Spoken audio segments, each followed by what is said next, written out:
Paper ఎందుకు పద్దాకలు నీళ్ళలో వేస్తావు? నీకు ఎన్నిసార్లు చెప్పాలి పేపర్ నీళ్ళలో వేద్దని? నా పేరు సుందర్రావు. నాకు ఇప్పుడు 38. 2016 2026 అనే ట్రెండ్ నడుస్తుంది కదా.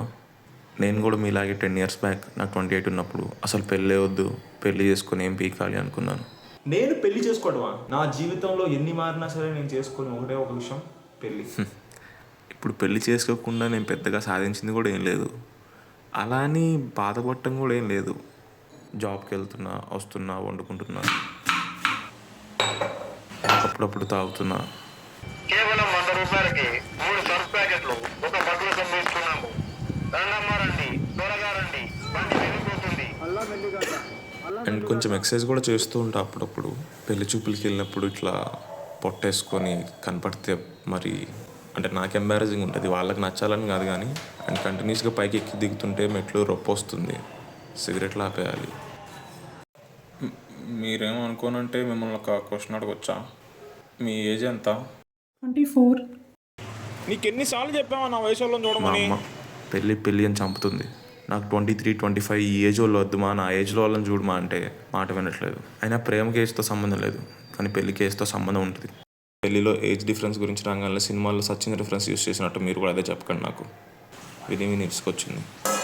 ప్రేమ అంటే గుర్తొచ్చింది. అంటే దీన్ని పైత్యమో లేదా ఇంకేమైనా అంటారు నాకు తెలియదు, కానీ ఈ మధ్య ఏదైనా జంటగా చూస్తే అంటే కాయలు, పువ్వులు, గంటలు, బట్టలు, పక్షులు, అక్కడికి మనుషులు కూడా చిరాకు వస్తుంది అట్లా జంటగా ఏమైనా చూస్తుంటే. నా ఆపోజిట్ బిల్డింగ్లో ఉన్న బ్యాచిలర్స్ని చూస్తే నాకు నన్ను చూసుకున్నట్టే ఉంటుంది. వాళ్ళు కూడా అంతే, ఎప్పుడు చిల్ అవుతూ ఉంటారు 4-5 కలిసి. కానీ సర్టెన్ ఏజ్ వచ్చాక ఇలా ఒంటరిగా మిగిలిపోవాల్సిందని నాకు అప్పుడు తెలియలేదు. అంతా బాగానే ఉంటుంది, కానీ నైట్ పడుకునే ముందు ఖచ్చితంగా బెడ్ ఎక్కిపోయే 5 minutes ముందు బెడ్షీట్ నీట్గా వేద్దాం అనుకున్నప్పుడు స్టార్ట్ అవుతుంది.